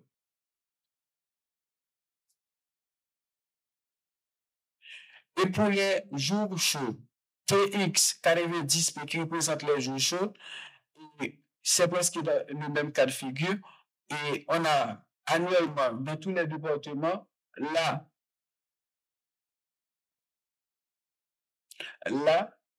on a des départements centre, Gordance, Latibonite, et on a les valeurs annuelles qui sont ici, les valeurs de l'hiver qui sont la deuxième colonne, et troisième, on a les valeurs de l'été. Et en regardant toutes ces valeurs-là qui sont en rouge, ça veut dire que c'est très significatif et c'est positif, puisque tous sont positifs, ça veut dire que ce sont des valeurs. Pour TX4010P, les tendances sont à la hausse dans tout le pays. Et dans l'autre partie, on a TX10P qui représente les nuits froides et on voit que toutes ces valeurs-là sont négatives. Et même si à part de grandance, c'est très significatif pour grandance, mais ces valeurs-là sont négatives, ça veut dire que la quantité de nuit froide, ça a tendance à diminuer. Ça veut dire que cette tendance-là, c'est à la baisse. Et pour les températures nocturnes, Ça veut dire que TN90P représente les nuits chaudes. Et pour les nuits chaudes qui est de l'autre côté, on voit que tout est en rouge, ça veut dire que c'est très significatif statistiquement. Et ces valeurs-là sont tous positives, ça veut dire que les tendances sont à la hausse. Et pour TN90P qui se trouve de l'autre côté, TN10P qui représente les nuits froides, ils sont tous négatifs et ils sont la majorité en rouge. Ça veut dire que du fait que c'est négatif, ça veut dire que les tendances sont à la baisse. Donc, ensuite, on a les valeurs qui sont en rouge, qui veut dire que ces tendances-là sont très significatives. Et pour les résultats des précipitations, on a PRCP top. Et PRCP top qui représente la quantité de pluie totale annuelle. Et en regardant ces graphiques-là, ce qui est en haut représente PRCP top, on voit que pendant la première décennie, on n'a pas enregistré beaucoup de pluie, mais la décennie qui a beaucoup plus de pluie, c'est la troisième décennie, 2001-2010. Là, on a enregistré beaucoup de pluie pendant l'année. Et le schéma qui se trouve en bas, la figure qui se trouve en bas, c'est l'intensité de pluie. Ça veut dire, en regardant seulement la quantité de pluie totale annuelle, et si on ne regarde pas l'intensité, on peut brouiller pour dire que on avait beaucoup de pluie, mais c'est pas forcément vrai. Par exemple, en regardant l'autre partie, la partie la figure en bas, ça nous dit que les températures étaient extrêmement intenses. Ça veut dire, ça explique l'intensité des pluies. Et si vous regardez, c'est que dans les décennies avant, pour la deuxième figure, l'intensité n'est pas vraiment comparable avec ce qu'on a pu trouver dans la troisième décennie. Et pour pouvoir regarder les quantités de pluie au niveau des saisons, on a pu faire une sorte de décantation pour pouvoir calculer ces indices saison par saison. Dans la première figure, on a pu calculer PRCP top, qui est la quantité totale de pluie annuelle. On a pu calculer ça sur l'hiver. On a pu observer que de décennie par décennie, la quantité de pluie qui ont été enregistrées pendant l'hiver, ça a tendance à en fait, on peut dire que ça a diminué au fil des décennies. On a pu enregistrer pendant l'hiver beaucoup plus de pluie dans la première décennie que dans les autres. Et la deuxième figure qui représente le printemps, pendant le printemps, et la quantité de pluie qu'on a pu observer se trouve exactement dans la troisième et la quatrième décennie. Ça veut dire que pendant les 2 décennies avant, pendant le printemps, on n'a pas enregistré beaucoup de pluie. Et pour l'été, c'est toujours PRCP top qui représente la quantité totale de pluie. Pour l'été, on voit qu'il y a une sorte d'alternance. Ça veut dire, dans la première décennie, on a enregistré des pluies. Ensuite, on a enregistré moins de pluie. Et il y a une sorte d'alternance par décennie. Et pour l'automne qui représente la majorité des fois les périodes de cyclone, on voit que dans la première décennie, il y a une sorte de variation entre les départements. Par exemple, dans les départements de Gaudens et du Sud, on voit qu'il y a une sorte d'augmentation au fil des décennies. Et tout comme dans le département du Nord-Ouest.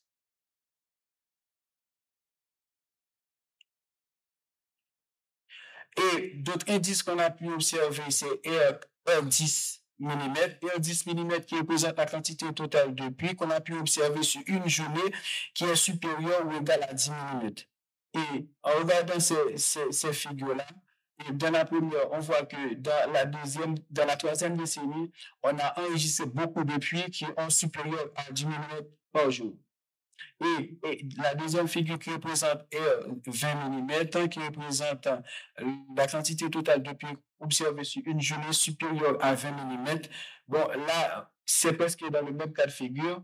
Pour la troisième décennie, on a observé beaucoup plus de pluie sur une journée. Et pour la dernière figure, qui est CWD, on voit que dans la première décennie, on a pu observer beaucoup plus de pluie et au fil du temps.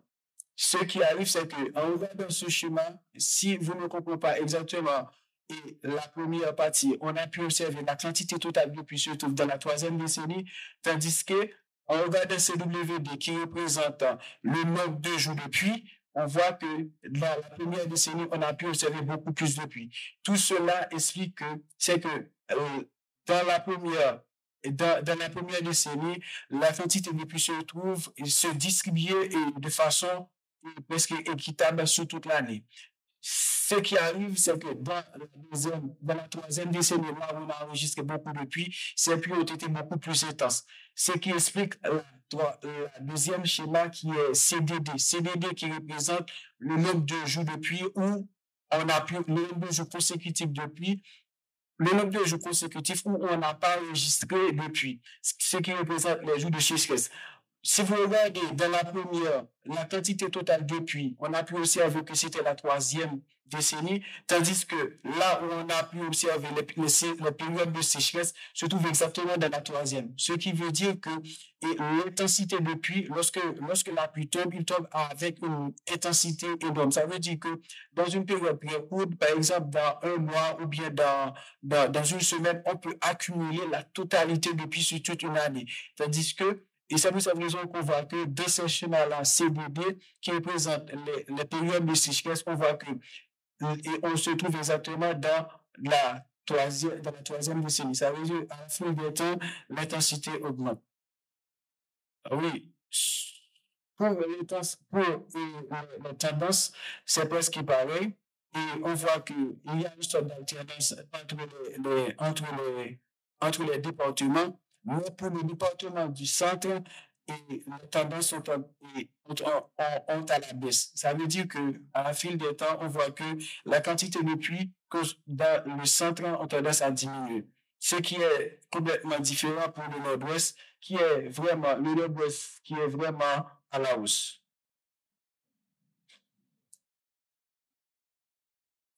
Et pour les autres indices, il y a une sorte de variation entre les tendances. Ça veut dire pour R 10 mm, ça diminue, tandis que pour de département à département. Ce qui nous amène à la conclusion pour dire que comme les tendances dans le monde montrent qu'il y a un réchauffement climatique, en Haïti, on a les mêmes cas de figure. Par exemple, on a des pluies qui deviennent plus intenses sur la période observée de 1981 à 2020 dans tous les pays, à l'exception du département du Centre qui a un grand déficit de pluie. Et les nuits chaudes ont tendance à augmenter au fil du temps de manière plus marquée que les jours. Ça veut dire que les nuits ont tendance à augmenter beaucoup plus. La quantité de jours où il fait chaud pendant la nuit. Et on a pu observer que les tendances observées telles que l'augmentation de jours et la diminution de jours froides, ainsi que la variation complexe des précipitations ont des implications pour la vulnérabilité de la population haïtienne. De ce fait, la coopération entre le gouvernement, les organismes de développement, les organisations non gouvernementales et les communautés locales est essentielle pour relever ce défi et diriger les projets d'adaptation face au changement climatique dans un même sens. OK, merci. Merci beaucoup, Armand. Le micro va est-ce qu'il est encore là? On a le temps de répondre à 2 questions.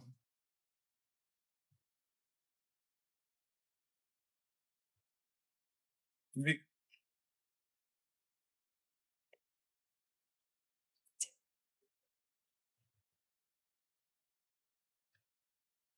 Bonjour, j'ai une question. Je vois qu'au cours de la présentation, vous avez parlé et reparlé d'hiver.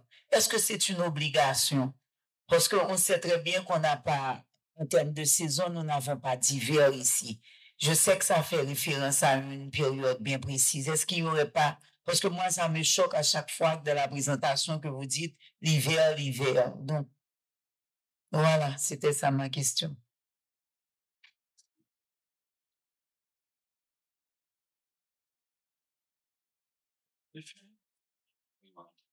Oui. Et ce qui arrive, c'est que, en regardant en regardant ce qui se passe dans l'hiver, on peut dire effectivement, est-ce que on est dans une cycle où c'est normal ou bien c'est pas normal. Ça veut dire que, et si vous regardez dans le passé, là, vous vivez dans le présent, vous dites, est-ce que dans le passé, comme vous voyez l'hiver, est-ce que c'était pareil? Si on ne fait pas ces calculs-là, vous pouvez regarder dans le passé, on ne peut rien dire. C'est pour cette raison qu'on a pu regarder pour voir est-ce que dans le passé, est-ce que l'hiver qu'on a pu observer maintenant, est-ce que c'est pareil? Ou bien est-ce qu'il était beaucoup plus froid ou bien beaucoup plus chaud?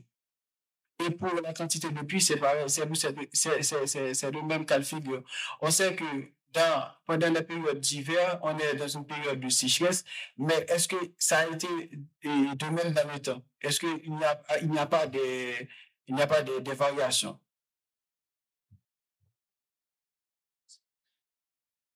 Je pense que c'est bon.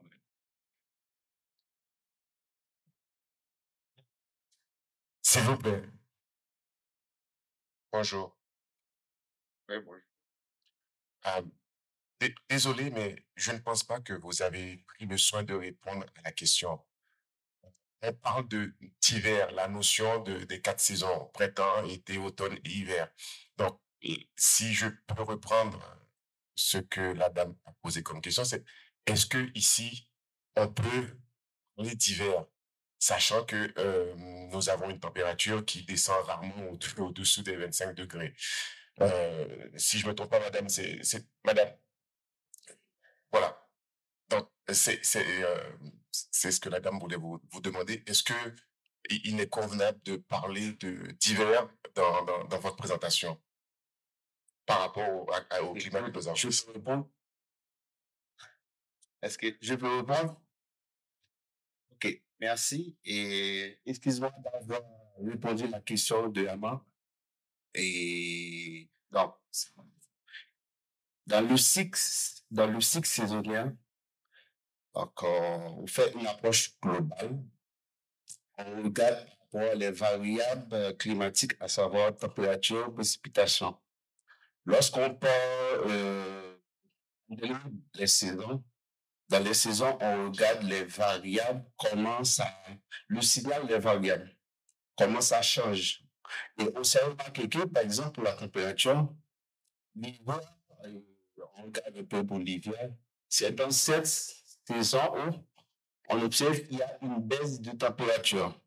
Mais comme nous, là où nous sommes, cette baisse, elle est différente par rapport si on prend un exemple dans d'autres zones, par exemple en Europe, où cette baisse, elle est beaucoup plus, non, on ne peut pas dire significatif, il y a une baisse qui est plus importante avec nous. Donc, il y a toujours l'hiver, mais on regarde ce l'hiver, on dit l'hiver, c'est par rapport lorsqu'on regarde le signal des températures, si on prend les températures, par rapport avec les autres saisons. Donc, on pourrait considérer cet hiver en termes de signal. OK? C'est bon? Oui, j'aimerais juste ajouter, parce que moi, je ne comprends pas de quoi il s'agit. Le problème, c'est que c'est vrai que nous n'avons pas un hiver qui est très marqué. Ceci étant dit, et on peut avoir un hiver qui n'existe pas du tout quand on va au niveau de l'équateur, par exemple, où les saisons sont totalement inexistantes. En Haïti, on ne peut pas avoir un hiver comme en Europe, mais on a quand même un hiver.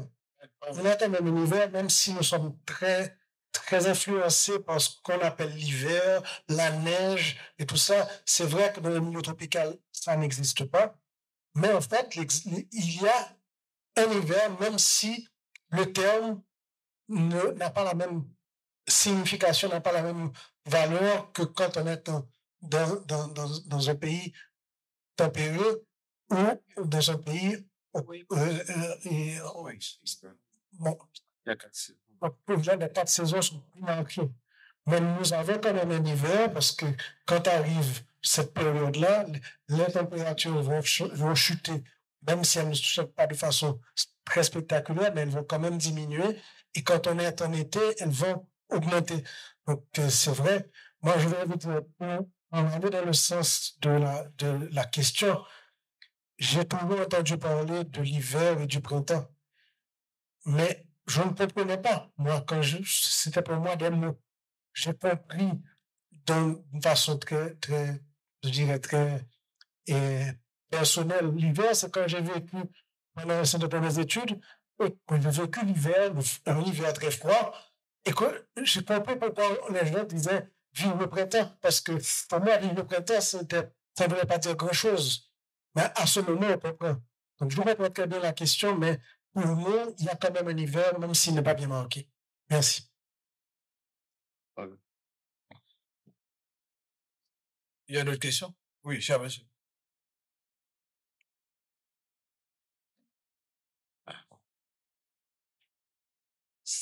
Dernière question.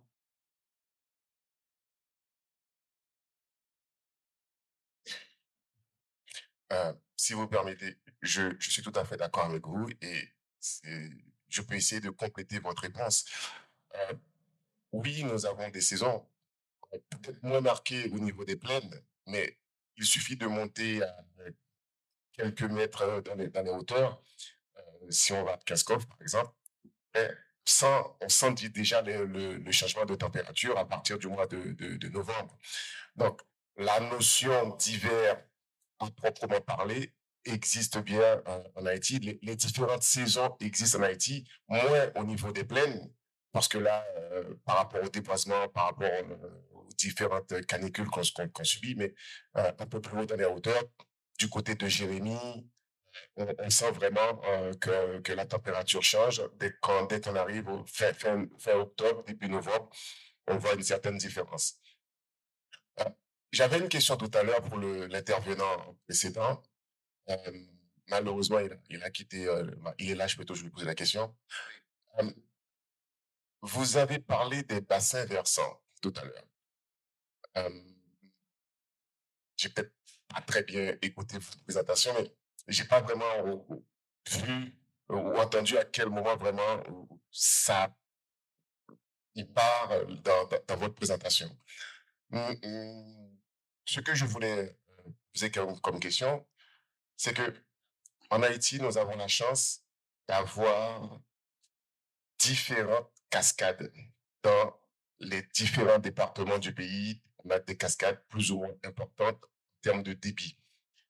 Est-ce qu'on ne pourrait pas utiliser ces cascades-là pour faire des données, pour relever des données justement par rapport au changement climatique? Les cascades jouent un rôle assez important par rapport au climat, la température, le déboisement, mais au lieu de prendre les bassins versants qui se trouvent en aval, pourquoi ne pas monter plus haut directement, aller au niveau des cascades? C'est pas ce qui manque en Haïti. Dans tous les départements, on trouve différentes, enfin, en termes de débit, en termes de surface qu'elles occupent. Est-ce que ça ne pourrait pas être pris en compte pour justement évaluer le changement climatique? Il fait froid dans les montagnes, il fait froid dans la salle aussi. Et juste pour dire aux gens qui sont sur Zoom, ils pourront parler tout à l'heure, on va leur permettre de parler, et juste après la réponse de Barthélemy.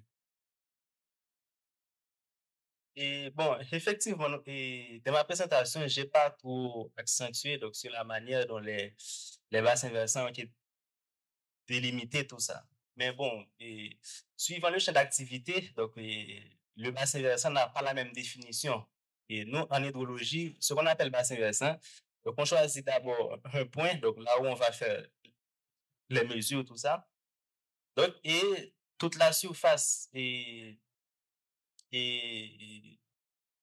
envoie de l'eau dans ce point qu'on appelle exutoire, c'est cette surface qu'on appelle, et pour nous, le bassin versant. Donc, bon, je n'ai pas trop détaillé donc, la manière dont ça a été présenté.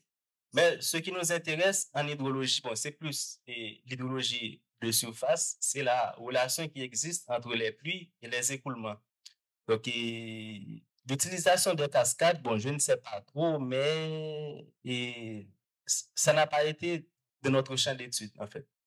Est-ce qu'on peut les utiliser? Bon, c'est pas assez simple parce que, bon, en Haïti, donc, nous avons des formations géologiques qui compliquent un peu, donc, l'hydrologie. Donc, on a des bassins versants karstiques, tout ça. Donc, il y a certaines connexions entre différents bassins versants et qu'on n'arrive pas à bien déterminer ces interconnexions. Donc, ce serait un peu compliqué d'isoler ces bassins versants et de les étudier séparément. Bon, on peut réfléchir, mais là, je ne peux pas vous donner une réponse claire pour dire oui, est-ce qu'on peut utiliser les cascades ou pas. Là, présentement, je ne... S'il y a des gens sur Zoom qui veulent poser une question, ils peuvent le faire. On peut prendre 2 ou 3 questions, mais pas plus parce qu'on doit avancer.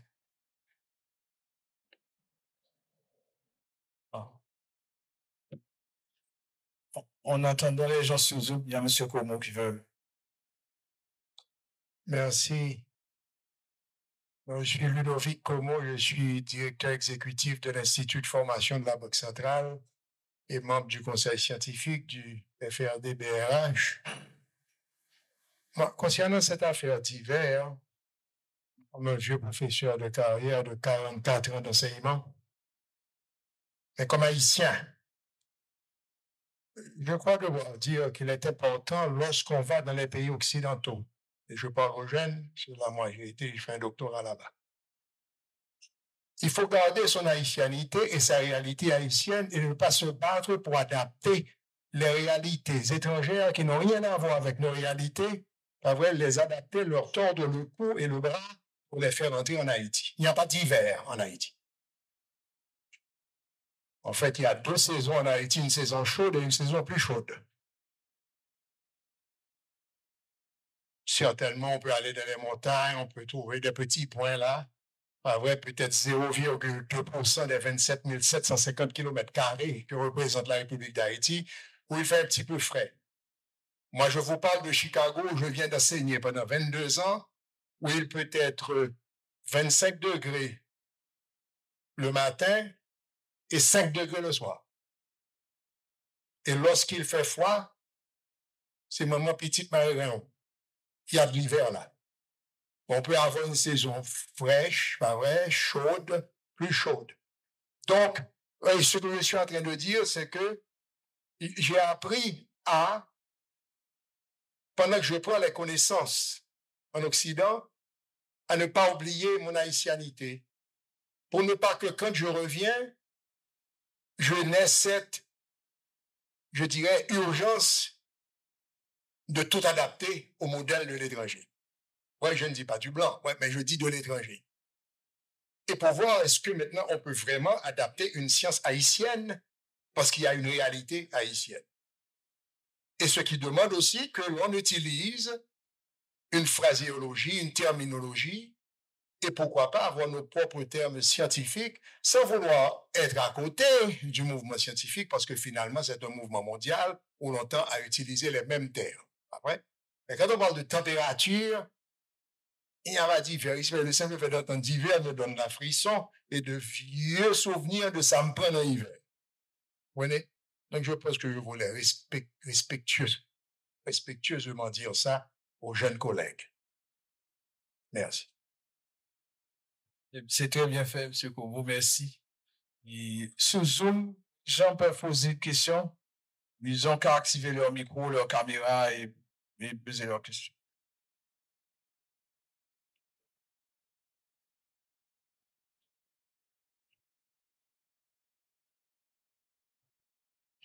Bon, écoutez, ils n'ont peut-être pas de questions, ils n'ont pas entendu. En tout cas, ils diront ça dans la fenêtre de discussion. Oui? Eh bien, il peut parler. Il active son micro, il parle.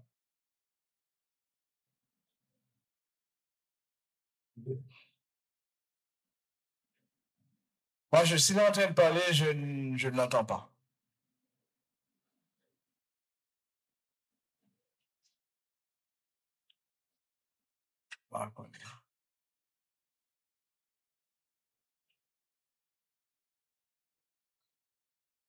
Son micro est... Monsieur, je suppose que c'est Vince Emmanuel. On ne vous entend pas, monsieur. Merci, bonjour. Vous m'entendez là maintenant? Bravo. En fait, la question que j'avais, c'est que je ne sais pas si dans la présentation de données, si les données vont utiliser uniquement les moyennes. Si oui, est-ce qu'il ne serait pas mieux ici de tenir compte des écantines? Pourquoi utiliser la médiane, qui est une valeur beaucoup plus sûre, en absence des minimales et maximales?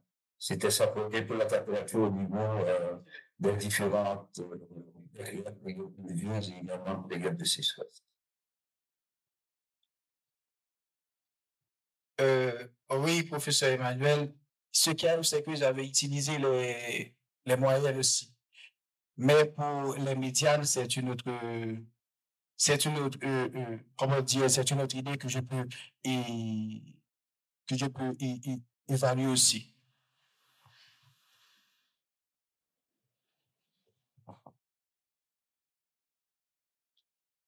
Merci, c'était juste pour la prise de décision, parce que les scientifiques alimentent les autorités publiques en données pour qu'ils puissent alimenter leur politique publique.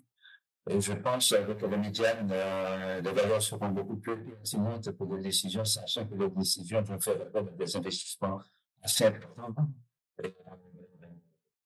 pour diminuer en fait trop de biens, trop d'écarts ou de pertes, si je peux les appeler ainsi. Merci quand même. J'aurais bien aimé, dans une autre occasion, que vous puissiez partager avec nous en fait les médianes. Merci. Il y a d'autres gens sur Zoom qui voudraient poser une question.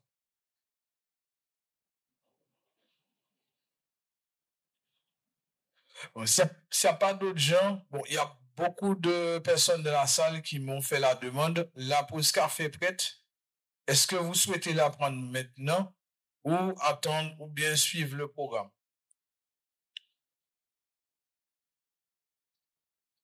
Oui, bon, ben vous avez parlé, M. Como. On va prendre la pause. Bon, ce sera 10 minutes. Organisez-vous pour terminer dans les temps. Et puis après, on recommence avec Armand. Les gens sur Zoom, désolé.